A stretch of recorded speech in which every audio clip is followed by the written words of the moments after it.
Boa noite a todos, é um imenso prazer estar aqui com vocês, mesmo que só virtualmente, para a abertura de mais uma mostra de filmes brasileiros com consciência social. Um dos meus maiores desafios e prazeres tem sido produzir e organizar esse projeto cultural e educacional, Mostra Brazilian Film Festival, que se realiza nos Estados Unidos desde 2010. Minha visão foi não só trazer entretenimento, mas também informação. Mostra Brazilian Film Festival foi criada para promover uma melhor compreensão da cultura, política, história, meio ambiente e temas sociais do Brasil através do cinema. Discussões com cineastas brasileiros, críticos e expertos têm proporcionado uma inesquecível experiência educacional a todos os que têm participado de nossas mostras prévias. Este ano, embarcamos em nossa segunda década em trazer filmes brasileiros com consciência social a Chicago e aos Estados Unidos. E esta é a nossa 6ª edição aqui no Brasil. Mas tivemos que fazer uma pausa e olhar de perto a situação do Covid-19, que abalou não só o nosso festival, mas o mundo inteiro em todos os seus aspectos, nos fazendo refletir na importância de nossas ações, conscientes ou subconscientes, para com os nossos outros seres humanos. Nos Estados Unidos, o assassinato de George Floyd e todos os atos de violência cometidos no mundo inteiro devido à discriminação, ódio e falta de respeito por nossos irmãos seres humanos despertaram ao mundo a necessidade de ação, de tomar medidas para erradicar esses preconceitos. Mostra, desde o início, teve como seu propósito mostrar filmes brasileiros com consciência social, mostrando aspectos sociais que são não somente brasileiros, mas universais. Como presidente e chefe executivo da organização Parties of the Americas, que é a nossa organização através da qual nós fazemos a mostra, John McPhail disse: devemos continuar a promover a visão de um mundo que é inclusive e diverso, construído nos valores de respeito, resiliência e desenvolvimento. Este ano, devido à pandemia, estamos apresentando nossa primeira mostra de filmes brasileiros virtual. E temos a imensa alegria de ver que vocês decidiram estar conosco nessa jornada, de experimentar uma aventura excitante de descobrir nossa cultura, nossa vida e o que faz com o 5º maior país do mundo, apesar dos seus problemas, é ainda um país fascinante. Gostaria de ter essa oportunidade de agradecer aos meus colegas Luiz Oliveira e Rudy Gonçalves, que me assessoraram em todas as etapas da Mostra 11, e aos nossos patrocinadores e apoiadores da Mostra aqui no Brasil, que acreditaram no valor deste programa e nos apoiaram este ano, apesar da pandemia, para que pudéssemos trazer nossos filmes, cineastas e, mais que tudo, aspectos importantes da nossa cultura brasileira para vocês. Gostaria também de agradecer a nossa audiência virtual por sua presença e participação, sem a qual não teríamos um festival. Por último, mas acima de tudo, agradeço ao Deus Todo-Poderoso por me dar a força, saúde e orientação para poder trazer a todos vocês, apesar das circunstâncias atuais, essa Mostra 11 virtual. Desfrutem e cuidem-se muito. Olá, boa noite. Muito bem-vindos, muito bem-vindas à segunda noite de bate-papos da Mostra 11 Brazilian Film Festival. Esse ano, como a Ariane falou, totalmente online, chegando para muito mais pessoas. Eu sou o Luiz Oliveira, eu sou coordenador da mostra aqui no Brasil. E antes da gente começar o nosso bate-papo, eu gostaria de falar um pouquinho para vocês sobre uma organização que a Ariane falou, que é Partners of the Americas, que é a organização que realiza essa mostra. Essa é uma organização que foi criada pelo governo Kennedy nos Estados Unidos nos anos 60, que faz conexão de estados americanos com estados brasileiros e com países da América Latina e América Central. O estado de São Paulo é o estado conectado ao estado de Illinois, nos Estados Unidos, assim como Indiana é conectado com o Rio Grande do Sul. E a Ariane Friedel, né, uma brasileira que está em Chicago há mais de 40 anos, em 2010, criou esse festival lá de filmes brasileiros, né, dentro de Partners Illinois. E nós aqui de São Paulo começamos esse festival em 2015. Os objetivos de Partners, assim, é conectar, servir e mudar vidas. Então, existem muitos projetos que a gente faz aqui no Brasil, lá nos Estados Unidos, projetos correlatos ou não. E aqui no Partner São Paulo, a gente tem uma característica muito, assim, de fazer projetos ligados à arte, educação e cultura. E nós acreditamos muito na arte como poder transformador da sociedade. Quem quiser mais informações sobre os nossos outros projetos, sobre as nossas atividades, pode acessar a nossa página do Facebook, Partners of the America São Paulo, ou a própria página, o nosso site da mostra também, se quiserem mais informações. E eu queria deixar um agradecimento especial hoje, que a gente falou de Partners, para Bárbara Bloch, que é lá de Partners Washington, da sede de Partners, e também agradecer toda a equipe lá de Washington, que ajuda muito a divulgar os nossos projetos, bem como os voluntários, né, de Partners Illinois, e também de Partners aqui de São Paulo e do Rio Grande do Sul, que esse ano estão conosco nessa Mostra 11 virtual. E o nosso bate-papo de hoje, a gente vai ter um bate-papo muito bacana com o cineasta gaúcho, Otto Guerra, diretor de A Cidade dos Piratas, uma obra inspirada na vida e nos personagens do cartunista Laerte. Muito bem-vindo, Otto, para a nossa mostra, e, por favor, dê umas palavras iniciais aí para o nosso público. Legal, obrigado aí pela participação, né? É importante ter o filme circulando, ainda mais circulando fora do Brasil também, né? Com essa temática do tipo de humor, o tipo de abordagem da Laerte, da grande cartunista brasileira, né? Bem, estou muito contente aqui de estar participando desse evento. Muito legal. Muito legal, Laerte. Então, agora eu vou chamar também para se juntar a gente o Humberto Neiva. Humberto é diretor do curso de cinema aqui da FAAP de São Paulo e também programador do Espaço Itaú de Cinema. Muito bem-vindo, Humberto. Boa noite. Boa noite, Luiz. Boa noite, Otto. Obrigado pelo convite. É uma honra estar acompanhando o Otto Guerra, né? Uma pessoa incrível que tem uma carreira maravilhosa de animação. Então, muito obrigado pelo convite, para você, para a Ariane, todo mundo da organização da mostra. Então, mais uma vez, estamos aqui para conversar e falar sobre cinema, que tanta gente ama. Muito legal, Humberto. Obrigado por vocês terem aceito o nosso convite, né, estarem aqui conosco nessa noite. Humberto também é participante de Partners aqui de São Paulo. Humberto já esteve lá em Chicago, né, comentando alguns filmes também. E a gente faz essa conexão, gente, dentro de Partners. A gente leva pessoas para lá, traz voluntários para cá para participar da mostra também, quando a mostra é presencial. É muito bacana essa organização. Se vocês tiverem interesse, depois procurem saber mais. E agora eu deixo, então, vocês com o Humberto e com o Otto, e no final eu volto para a gente conversar mais um pouco. Obrigado, Luiz.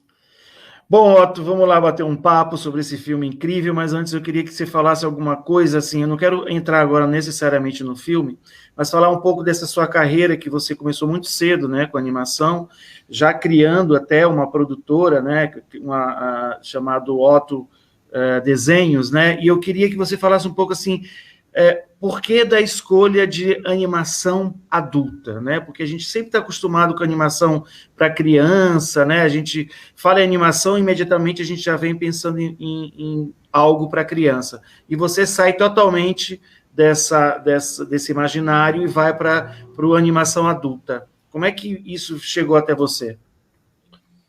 Eu acho que tem uma influência muito grande dos quadrinhos underground, né, que eu acompanhava lá nos anos 70, 80. Também o pessoal que trabalhou no primeiro momento que eu comecei na animação eram junkies, eram personagens, figuras do mundo, submundo, né?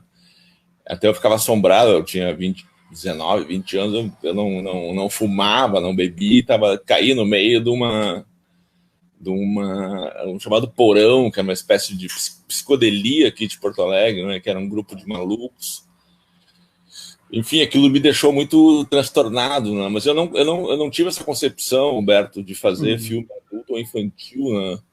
Até o primeiro filme, Natal do Burrinho, era um filme infantil, era para ser um filme infantil, e como a gente não conseguiu vender ele na época, a TV Manchete tinha encomendado, deu uma zebra, a gente colocou um final metafórico, assim, um final, digamos, adulto, né, tirando onda, rindo de nós, né, que é uma característica que eu gosto muito, né, de brincar com o fato da gente estar vivo e passando por aqui na Terra sem saber muito bem o que é isso, né? Então eu faço os filmes desde então para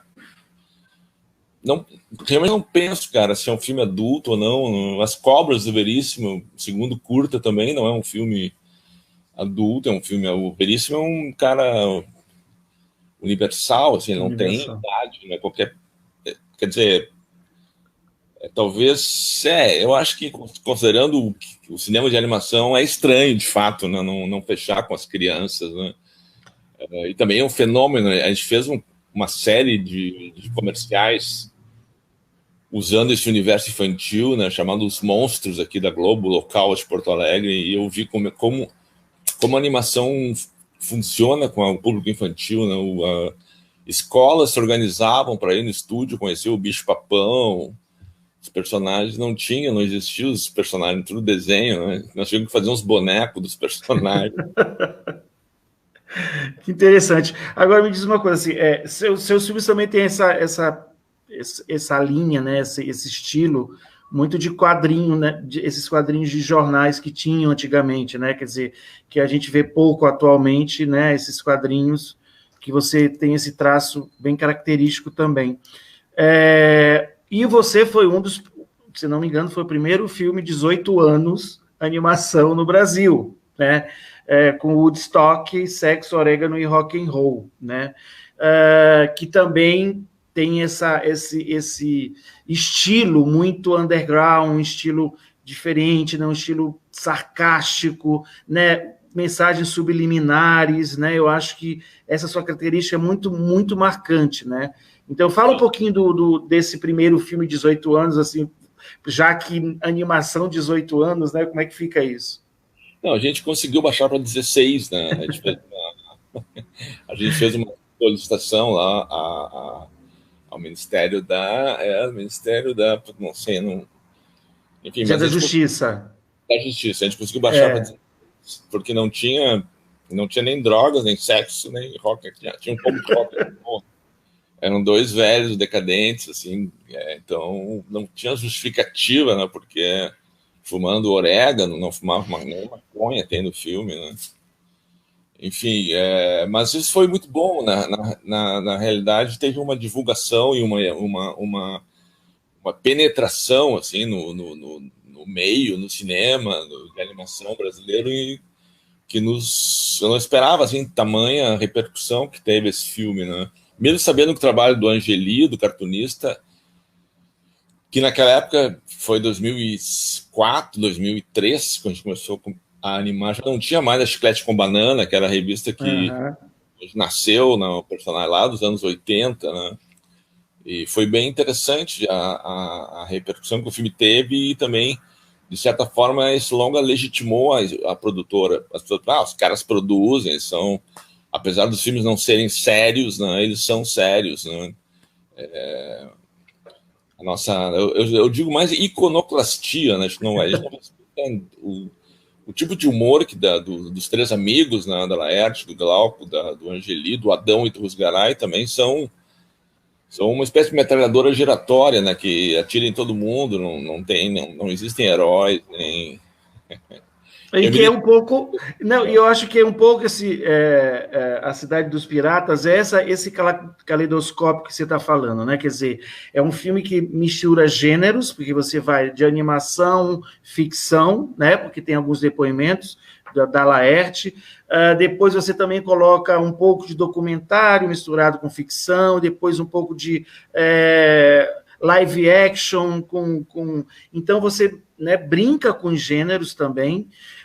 E também a história começa com os piratas do Tietê, né, que era né, a história e, enfim, os personagens da Laerte, e depois você entra como personagem, vira metalinguagem, então, assim, você brinca muito com esse filme, mas ele é muito forte, né, quer dizer, ele trata de um tema que é essa transformação da Laerte, né, nessa passagem trans, né, que agora ela é uma trans mulher, depois dos, sei lá, 50 e tantos anos, né, toda essa trajetória e a discussão de como foi essa mudança, né. Então, fala primeiro um pouco, por favor, dessa questão da brincadeira dos gêneros, para depois a gente chegar na questão dessa transformação da Laerte.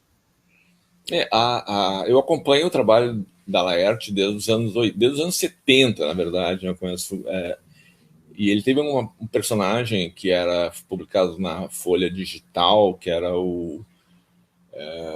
era um personagem que era uma espécie de técnico de computador, que foi virando a Muriel, né,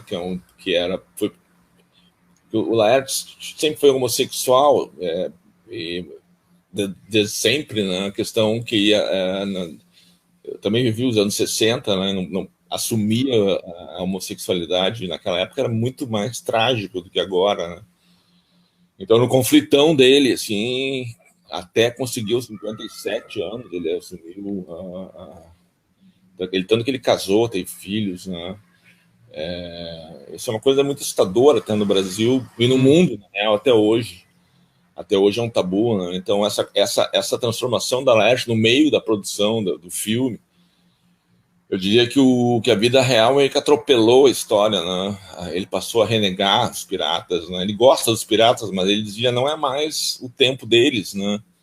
O tempo dos piratas ficou lá nos anos 80, 90. Eles são datados, eles têm características machistas, têm características que a Laerte já não faria mais, né? E outra coisa importante, Humberto, foi a transformação também do trabalho. O mundo, o universo da Laerte virou uma outra coisa, assim, né? A partir da morte do filho dela, né, lá no início dos anos 2000 também, foram coisas que, enfim, a Laerte tem uma transformação enorme. E também em 2013 eu tive um diagnóstico de metástase, né? Eu estava com fígado, pulmão, o cólon, né? Então achei que eu ia morrer breve. E aí eu resolvi fazer um filme sobre a vida, o que estava acontecendo, né? Não é que seja vida real, mas eu não sei bem o que é real, não, mas sobre todas as questões. E as personagens da Laerte também, eu diria que ele premonitória, assim, né? Que ele criou o personagem chamado Azevedo, que é o próprio Bolsonaro, né? O cara que tem a fobia do gay, é o cara investido, assim. E é muito interessante que você coloca no filme, né? Tem um personagem, né, que é feito pelo Marco Rica, né? Que dubla, né? Que é ele, que é o Azevedo, né? Quer dizer que ele sonha o tempo inteiro com falo, né? Quer dizer, o falo na vida dele é o que acontece com o Bolsonaro, né? Quer dizer, o tempo inteiro ele está falando sobre a questão dos gays, questões do machismo. Parece que aquele ali está... que ele sonha então o filme é muito atual também, né? Quer dizer, ele traz, já que essa discussão que a gente está colocando aqui, né, que é séria sobre a homossexualidade, sobre como você não é mais outro gênero, né? Mudança de gênero, que é a coisa mais ainda impactante para a sociedade, e aí você faz essa história justamente do Minotauro, do labirinto, né? O labirinto são os, enfim, é um monte de coisas que tem dentro da gente e a gente não consegue, né, meio que controlar isso, né? Então, é isso que eu queria que você falasse um pouco, como é atual esse filme, né? Ela não só foi premonitória em relação à questão da nossa política agora, que da extrema-direita de ter chegado, né? Além do político ser de extrema-direita, também havia o ódio, né? Ele lá em 2008, que ele criou a história o personagem fica guardando ódio em garrafinhas. Então tem um labirinto. É incrível. Garrafinhas de ódio. E que ele, no fim, ele diz, eu vou largar esse vírus. Ele fala isso, cara. O vírus é incrível como a Laerte parece um radar ligado no inconsciente coletivo, né, que tudo isso estava... Como ele está à frente, né? Como ele está à frente de tudo, né? É muito impressionante, assim, também a maneira como a Laerte encara o dia a dia, a vida, né? É um negócio incrível, assim, ela parece um monge budista tão bem, digamos assim, estável, né? Que não... a gente se desesperou muitas vezes e sempre ela estava tranquila e não, vamos fazer, tá tudo certo. E é interessante que você consegue, e ela também, né? Vocês se expor, né? Porque é difícil você contar uma coisa muito pessoal, né? Assim, e ela estava, né, nessa transformação e ela se expõe mesmo. Eu também me expus ali. De certa forma, você não também. Sou o capitão, na verdade. O capitão é meu alter ego no filme, né? Então, querendo matar o poeta o tempo inteiro, coitado do poeta. Não, o roteirista é o poeta, né? O poeta é meu antagônico, né? Ele é então, eles foram muito cruéis comigo, tanto o roteirista, o Rodrigo Dion, como os animadores também, a diretora de arte, né? Foram... agora, eu sou um cara super bonito, mas eu tô muito feio no filme, né? Eu era feio lá nos anos 80, como dizia o Angeli ia comigo lá nas universidades falar sobre... Aí ele dizia assim, o Otto aqui vai fazer um filme, Woodstock, ele é feio, ele é muito feio, né? E todo mundo ri. Então, assim, no fim, o filme é uma brincadeira em cima da impossibilidade de fazer, por exemplo, da gente não ter, de fato, uma tradição em roteiros, uma tradição em longas-metragens. O Brasil começou a fazer longas muito recentemente, né? Quando eu comecei lá na animação, tinha dois longas brasileiros, né? O Piconzé e o filme A Sinfonia Amazônica. Então, a gente não tem tradição nenhuma, então eu não vi saída para o roteiro, eu achei, como eu ia morrer mesmo, não ia passar vergonha com o filme, então eu fiz tudo que eu queria fazer, né? Eu não morri e agora estou passando vergonha. Agora vai ter que falar sobre o filme. Mas é muito legal, mas essa coisa mesmo, você põe a crise, né, do roteirista ali, que história é essa? A gente começa com uma história e depois passa a ser outra. Que loucura, a produtora vai embora, né? Quer dizer, a produtora executiva deixa vocês na mão, né? Então, o processo foi assim também? Sim. A gente fez o roteiro, umas 6 versões do roteiro. Adaptar um trabalho, eu acho mais difícil do que fazer um trabalho original, né? Então, a adaptação é uma coisa que envolve filhos de outras pessoas, assim, os personagens são quase como filhos, né? Então é um universo que a gente está se apropriando. Isso é um estresse, né? Da fidelidade ou de ter um sentido que lembre aquele universo, né? Então a gente teve muitos roteiristas, né? E chegamos a um roteiro interessante, mas que também, na realidade, era uma história boa, onde os piratas, lá nos anos 1000, começa com o filme antigo, né, com os piratas chegando os bandeirantes chegando lá na... Bandeirantes, que tem até uma citação no comecinho, né, do 2001, Odisseia no Espaço, na hora que a moeda Gira, né? Gira no ar e tal, aquilo é fantástico.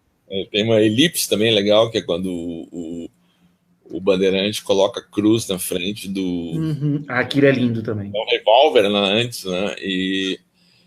Então o filme era esse, assim, eles negociavam o terreno ali, onde seria a cidade de São Paulo.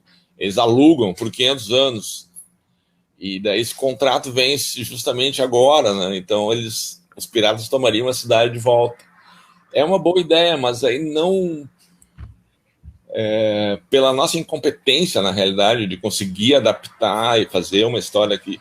A gente já tinha feito Woodstock e também Esbórnia, que tinham essa questão da espinha dorsal, né? Um roteiro é uma coisa extremamente complexa. É um negócio mais... É difícil. Agora a gente fez 2 roteiros, cara, de 2 longas, a gente está produzindo dentro desses padrões e tal, né? Então eu mais ou menos descobri a fórmula, trabalhando em escaleta, trabalhando com roteiristas mais experientes, né? Então descobri o caminho. Mas, Otto, eu acho que isso não é um desmérito, assim, da questão do que você fez com a Cidade dos Piratas. Eu acho que é uma... Claro, eu acho que vocês colocaram muita coisa, o que estava acontecendo com vocês, né? A angústia de escrever um roteiro, as brigas com a produção, mas ao mesmo tempo ali tem um filme muito, muito, muito contundente, né? Quer dizer, tem questões muito bem colocadas, tem essa modernidade do filme, né? Quer dizer, um filme muito moderno, muito atual. Então, isso eu acho que nossa, eu já assisti várias vezes o filme, né? Então, toda vez que eu assisto, eu descubro uma coisa nova. Né, de pegar, né, é impressionante, você pega algo atual e fala, olha, nossa, esses malucos aí são tudo premonitório, né, porque não é possível. Cara, foi uma, assim, a questão dos acontecimentos da vida real atropelar, né, o roteiro, eu acho que foi uma sorte também, e também o fato de um amigo meu falou, pá, tu chutou o pau da barraca, entendeu? Pô, foi...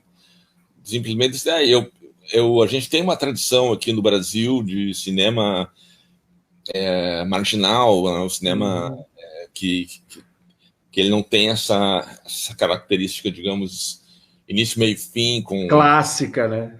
Estrutura. Até eu li agora, durante a pandemia, eu li o livro Story, do Maqui. Do Maqui. E daí ele fala o tempo todo sobre agradar o público, e o público tem que agradar, para o público entender, tu tem que mastigar, tem que ser específico, nada pode sobrar. Isso eu acho que ataca um tema assim, que me gerou muito conflito, né, durante a minha vida, né, sobre, por exemplo, eu fiz o Rock Hudson, os Cowboys Gays, o primeiro longa, sem roteiro. A gente foi fazendo o filme, e é o filme que eu mais gosto. Mas você acha essa sua marginalidade roteirística, vamos falar assim, ela tem um charme muito especial, né? Que ela traz uma outra linguagem, quer dizer, ela traz um outro tipo de filme, ela traz uma outra reflexão, e não fica na mesmice, né? Então, acho que isso faz o teu trabalho ter um destaque, né? Ter um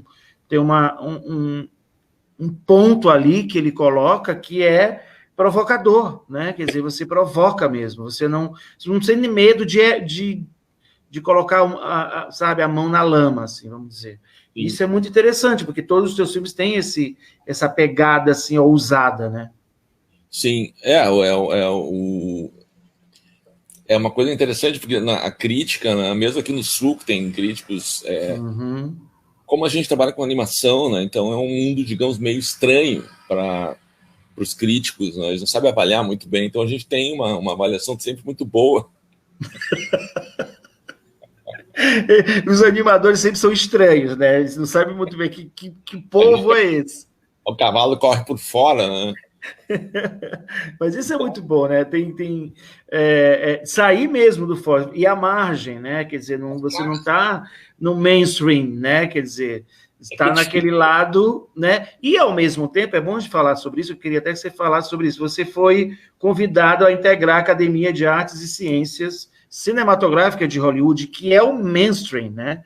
Então, Sim. você vem de um trabalho mais underground, um trabalho, né, pela margem, e aí é chamado para ir para vamos supor, um movimento mais careta, né, mais tradicional, mais, né, com aqueles judeus todos mais velhos e totalmente caretas mesmo e tal. Como é que foi isso, assim, de ser convidado para estar agora votando nos itens de animação em Hollywood no Oscar?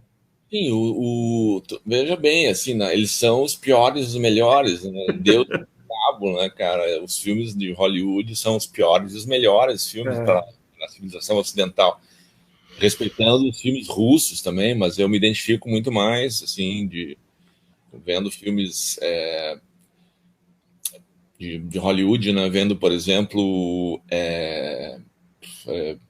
Laranja Mecânica, Lawrence da Arábia, enfim, os filmes americanos, os filmes feitos em Hollywood, digamos que, sim, o cinema industrial, naquele momento, lá nos anos 70, teve essa clara divisão entre o Apocalipse Now, por exemplo, foi feito junto com Star Wars, né? E o Coppola fez depois do fundo do coração e ele entrou para o fundo, né? E o Lucas e o cinemão virou o ganhando. então, o cinema de invenção americano de Hollywood entrou meio que aquilo lá não era o início de um grande cinema de arte, né? Era o Canto dos Cisnes. Acabou ali. A gente vive agora. Eu estava vendo ontem um filme, esses filmes americanos de Hollywood, né? Aliás, filme que assim, uma aventura espacial onde continua evoluindo em termos, mas tu já sabe o que vai acontecer, tu sabe, geralmente tu sabe o que vai acontecer, é incrível. Eu acho que o pessoal, os roteiristas de Hollywood estão fazendo agora Gambito da Rainha, por exemplo, que é um roteiro incrível, com atuações incríveis. Então, há uma transformação grande, mas eu não renego de forma alguma a indústria, né? Eu acho a indústria importantíssima. E a esquizofrenia, né, cara, de fazer o filme, o entretenimento, até onde é entretenimento, até onde que é arte, né? Arte é entretenimento, não sei. Eu fico trafegando entre... Agora eu adorei fazer os roteiros estruturados, né? Nessa ideia de fazer começo, meio e fim, com conflito e voltas e, sobretudo, o personagem tem um arco, né, que ele vai e começa de um jeito e vai acontecendo coisas e ele vai... que tem essa coisa da dimensão humana, né? Que é um negócio bem difícil de colocar nos personagens, né? Geralmente a gente consegue fazer caricaturas, né, de pessoas, né? É difícil fazer. Ver o Gambito da Rainha, por exemplo, é um bom exemplo de quantidade de personagens, que cada um com as suas características humanas. E Otto, me fala uma coisa sobre a questão do streaming, né? Quer dizer, a gente está agora nesse mundo do streaming, do VOD, né? Filmes que estão estreando. Por exemplo, eu trabalho com programação, você sabe disso, então eu trabalho lá no Espaço Itaú. E aí a gente, pela primeira vez, a gente exibiu filmes que estavam antes, por causa da pandemia, logicamente, no VOD. Então, como é que você vê essa questão da indústria indo para o digital, e aí como é que fica o cinema tradicional? Nós estamos no meio do processo, né, da mudança, né? Eu acho que tem grandes vantagens, né, porque amplifica ao infinito, né, a demanda de audiovisual, né, com tantas janelas, né, nesse momento. Até eu acho que, por exemplo, agora nós estamos numa crise imensa com o ataque do governo federal, não tem mais Ministério da Cultura, a Ancine está paralisada, não está mais tendo editais, não está tudo parado, né? Então, só que eu vivia a época do Collor, quando a mesma coisa, ele acabou com a Embrafilme, foram 5 anos para a gente começar, a sociedade civil se juntou e fizemos a Ancine, foi um grande movimento maravilhoso. Mas eu acho que esse momento agora que o cinema, de novo, acaba, a Ancine está... mesmo que ela exista ainda, os lobos, a Anatel também vai tomar conta e a grana vai para os americanos. Então a gente está mais ou menos entregando o país de novo, né? Mas só que existe a geopolítica. No cinema, no audiovisual, é esse imenso mercado que se abriu. Então a gente vai provavelmente poder produzir para a Amazon, para a própria Netflix. A gente está produzindo o Canal Brasil. A gente fez uma série para o Canal Brasil agora chamada Rock Hudson, os Cowboys Gays, que eu recomendo. Todo mundo fala muito bem, mas ninguém vê lá. Ninguém vê. Sabia da série essa, Humberto? Não sabia, tá vendo? Eu não sabia. Ó, agora eu vou ver. Hã? Não sabia que tá na Netflix. Não, tá no Canal Brasil. Ah, no Canal Brasil, tá. Que legal. Não, vou investigar, vou ver sim. E, Otto, tem uma outra questão, como a gente... O tempo inteiro a gente vira em si... Tá me ouvindo? Tô ouvindo. Alô? Tá ouvindo? A gente sempre tá... Nosso Brasil, né? Ele é todo cheio de politicamente, né? Principalmente no audiovisual, a gente tem quedas, aí depois respira, vem o colo, a gente cai, vem outra, a gente respira. Quer dizer, a gente está o tempo inteiro numa renovação o tempo inteiro e uma retomada, né? A gente está sempre retomando alguma coisa. Eu queria um pouco dessa tua visão do que você acha que porque toda vez também tem esse discurso de que o cinema vai acabar por causa de alguma coisa. Veio o rádio, depois veio a televisão, depois veio o DVD, depois veio... Né, e sempre o cinema vai acabar. E agora tem o streaming, né, que todo mundo tem em casa, o que você quiser ver e tal. Você acha que há esse perigo? Vamos voltar de novo a essa discussão da tela grande acabar? Eu acho que tem, mas, por outro lado, hoje eu fui, depois de quase um ano que eu não ia no cinema, eu fui fazer um teste do nosso curta, que eu tinha visto em tela grande, né? E o cinema tem uma característica que é a questão tu não tem o controle, tu vai sentar numa sala e vai... O que acontece dentro de um cinema com público é uma experiência muito diferente da experiência que tem vendo um filme em casa. O clima que acontece dentro de um cinema, ele muda o filme, ele muda é uma outra experiência. Então, eu acho que não tem como, acho até que vai ser de repente vai ser uma coisa favorável ao cinema, onde vai ter mais arte do que diversão. Tu pode ficar em casa comendo pipoca, não precisa ir no cinema comer pipoca, né? Tu vai no cinema para ver um filme de arte, um filme que vai para tu pensar, né? Não vai lá só para... Se é para se divertir, eu acho que é muito caro, não sei, cara. Nós estamos num processo agora muito delicado, não sei o que vai acontecer. Quem sabe? Tá? Eu lamento, assim, eu adoro...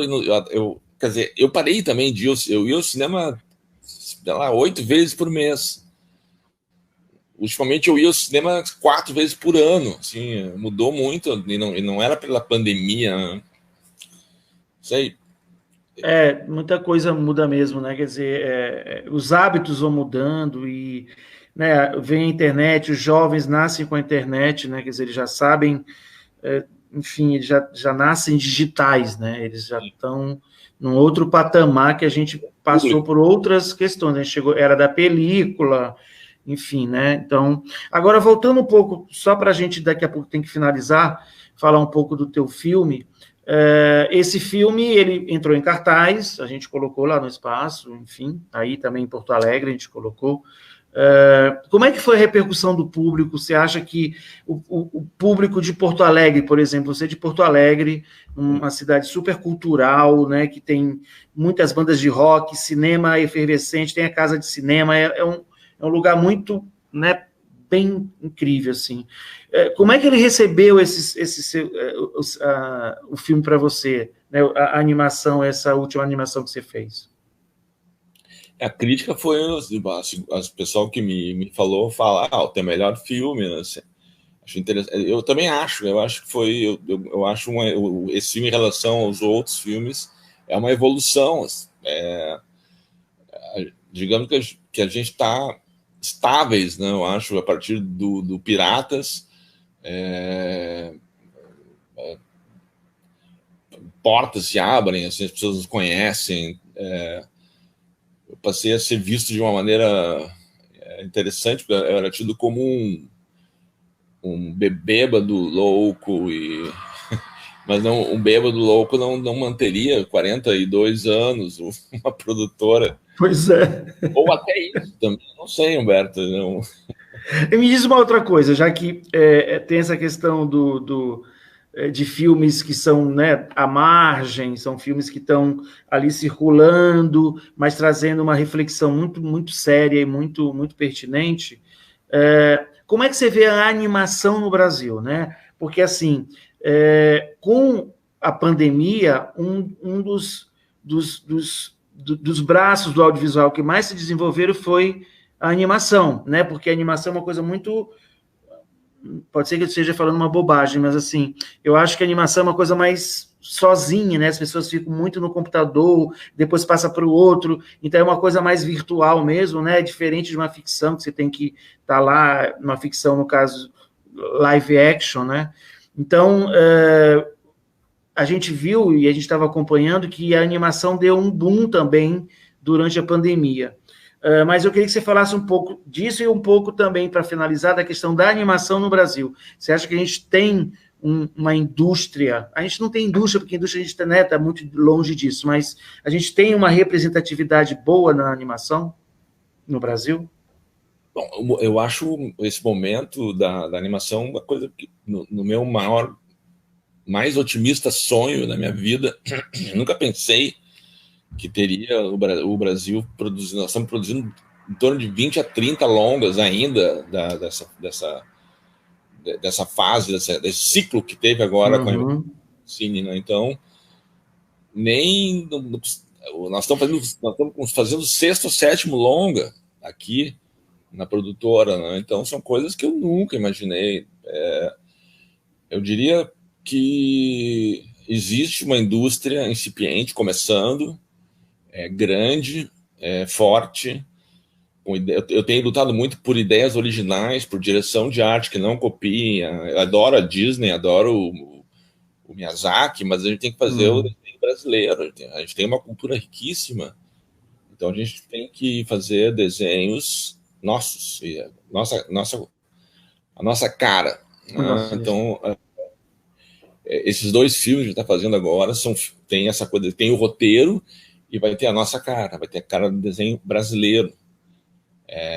Eu adoro a História de Amor e Fúria, é um filme, mas para mim aquilo é Pocahontas, assim, é uma cópia da Disney, e não precisa, a gente pode, a gente deve. Aí eu recebo críticas porque os animadores que desenham muito, os ilustradores são geniais, eles não têm ideia, então eles querem buscar aquele tipo de desenho que é o Disney, que é o Miyazaki, e fogem do desenho brasileiro. Então eles me criticam muito porque eu chamo diretores de arte brasileiros e primo, né? Tem um professor aí, o alemão Guazelli, que dá aula na FAP também. Eu sei. Ele fez a direção de arte do... Ele é um cara influenciado pelo Hergé, mas que criou um estilo muito, muito pessoal, assim. Enfim, nós temos um trabalho... eu acho que não... Pela quantidade de produtoras e de produções, a nossa produtora Marta Machado, né, grande precursora da animação do Brasil, grande guerreira, ela montou aquele Anima TV lá nos anos 2007.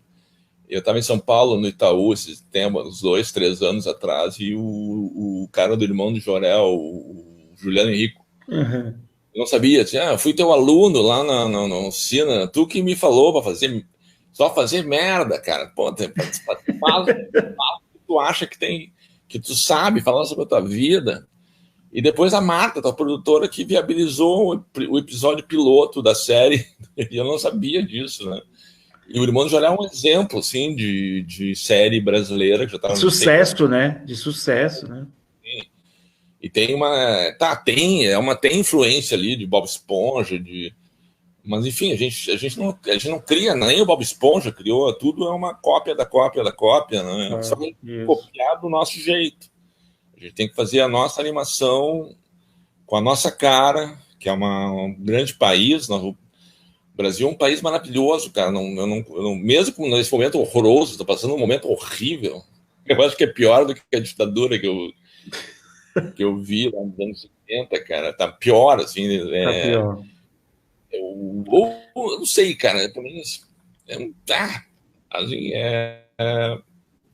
porque eu acho que está pior, só para a gente finalizar, eu acho que está pior porque as pessoas estão dando as caras e estão mostrando o que elas são. Eu acho que antigamente era uma coisa mais camuflada, né? Agora a coisa está meio difícil. Assim. Mas a animação está num momento incrivelmente maravilhoso. Assim, eu não vejo... A gente, lá na FAAP, a gente conseguiu... Foi a primeira turma que se formou, né, de 4 anos. O curso tem 4 anos e é uma procura absurda de jovens querendo, né? O Eliseu te chamou, você já foi lá, então essa procura, a gente vê que tinha uma demanda reprimida ali, né? O grande perda, né, o Eliseu, cara, um cara guerreiro também, como a Marta, né, um cara que vai fazer falta aí na nossa... Nosso pequeno universo, nosso pequeno grande universo da animação brasileira, né? Isso. Otto, muito obrigado. Eu vou chamar agora o Luiz. Brigadaço, foi um prazer gigante falar com você. Porque eu dei um problema com a câmera. Mas obrigado, foi incrível, foi maravilhoso. Obrigado, agora, Luiz continua aí conduzindo o evento. A gente já vamos encerrar aqui. Otto, eu queria muito te agradecer por você estar aqui com a gente. E realmente, eu revi teu filme hoje, eu já vi várias vezes também. E essa coisa que vocês colocaram da atualidade é muito incrível, porque a gente vê o nosso país no teu filme hoje, sabe? É uma coisa... Foi premonitório mesmo, né? Essa coisa da Laerte. Muito obrigado então, Humberto, também muito obrigado, Humberto, por você ter aceito o convite, estar aqui com a gente. E eu queria lembrar o nosso público que amanhã nós vamos ter um bate-papo muito legal também com o Belisário Franca, do Menino 23, Infâncias Perdidas no Brasil, que é um filme muito bacana. Vocês podem acessar a nossa programação no site. O filme do Otto está disponível ainda, quem não viu, vá lá correndo para o site para ver, e os outros filmes também são todos disponíveis na plataforma do SP Cine Play, e as lives estão sendo feitas por várias redes sociais que a gente tem contato. Então, muito obrigado, Otto, mais uma vez, Humberto, uma boa noite a todos. Até amanhã. Obrigado. Até.